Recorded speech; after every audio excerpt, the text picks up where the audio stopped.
Kiruhura iriyo muhururu yo kuronda obuhumbi 5 okunduuza za damu eziri kurenga 20 zatimbirwe emyaka 20 nyuma obwa hate zatabamire.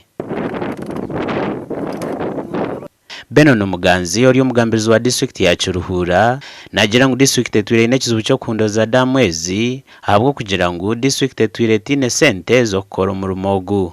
Kora kwebizibu ibintu byenda sente nyingi zitine mu budget. So tukora proposals in fact to engaging government yagati kuba kutereza umukono ibizibu tukareba kutabi damu byo kugamba tubine yesi tubine bukatimba mu rumba akakoraje munonga konke cyabeyireho bikayigara ubu nobwire wo kubigura konko kubigura district nka district tine budget yo kubasa kubikora ministry ya water niine capacity yo kubikora. Abatura batwene beterere nduru bari kugira ngo district ekanagerera damu zabo. Egomba ya keshunga yindi kujekera pasente mpango yo kukirene yabarisa kandi nyina amatsiko nk'amaka mwingi agakwingana kebyo cyo cyenda harigana bayinente bene n'amatungo gana barisa no bene buhinga kungana kurisa nako kurumu mbona kigambo kikwatire n'amaizi kino mu mpango ku preparingira abantu bamaizi ati tukisiga yagandi twine gemtu twine gana iko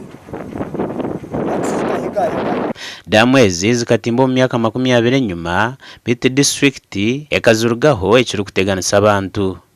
Omugandi habireho kuhanahanisa ebigambo bigumire omuri kiko rwa district ya Mitoma bwanyuma ya chairman wa district ejo kureta izina eriyo kuzaha akakiko akakugaba emirimo ha district.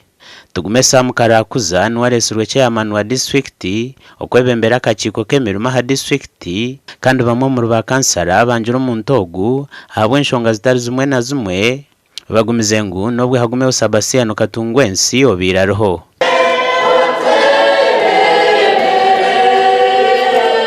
The district executive proposes is not fine.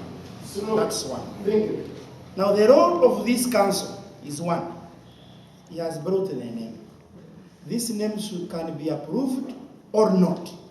Mazima ko kuwa kubodo karo omuntu aliona omuntu na ukagira ngo bakusinge bakwiheho omuntu ali haliona atureba n'abantu abamutafika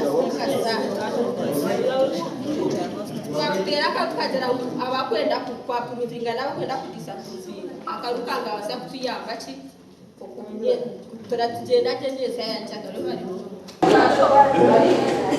Marito mukama kama Yesu mutuma wayo to know what happened to our workers because time and again he has been renewing those members.